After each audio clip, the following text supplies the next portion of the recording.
Trump ഭരണകൂടം 75 രാജ്യങ്ങളിൽ നിന്നുള്ള കുടിയേറ്റ വിസകൾ തടഞ്ഞുകൊണ്ട് ഏർപ്പെടുത്തിയ വിവാദ ഉത്തരവ് ഫെഡറൽ കോടതി റദ്ദാക്കി. പൗരത്വത്തിന്റെ അടിസ്ഥാനത്തിൽ വിവേചനം കാണിക്കുന്നത് ഫെഡറൽ കുടിയേറ്റ നിയമത്തിന് എതിരാണെന്ന് New York southern district judge Jeannette A Vargas വ്യക്തമാക്കി. അഫ്ഗാനിസ്ഥാൻ, ബ്രസീൽ, യമൻ ഉൾപ്പെടെയുള്ള 75 രാജ്യങ്ങളിലെ പൗരന്മാർക്ക് ഭാവിയിൽ പൊതുസഹായം ആവശ്യമായി വന്നേക്കാമെന്ന് ചൂണ്ടിക്കാണിച്ചാണ് സ്റ്റേറ്റ് ഡിപ്പാർട്ട്മെന്റ് ഈ വർഷത്തിന്റെ തുടക്കത്തിൽ വിസകൾ തടഞ്ഞത്. ഈ വിസ വിലക്ക് നിയമവിരുദ്ധവും US സ്റ്റേറ്റ് സെക്രട്ടറി മാർക്കോ റൂബിയോയുടെ അധികാരപരിധിക്ക് പുറത്തുള്ളതുമാണെന്ന് കോടതി വ്യക്തമാക്കി. കോടതി വിധിയിലൂടെ നിലവിലെ വിസ വിലക്കുകൾ അസാധുവായി.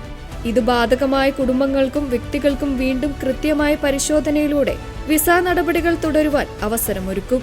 കുടിയേറ്റക്കാരുടെയും അഭയാർത്ഥികളുടെയും നിയമപരമായ അവകാശങ്ങൾക്കായി വാദിച്ച ലീഗൽ എയ്ഡ് സൊസൈറ്റി തുടങ്ങിയ സംഘടനകൾ കോടതി വിധിയെ പൂർണ്ണമായും സ്വാഗതം ചെയ്തു.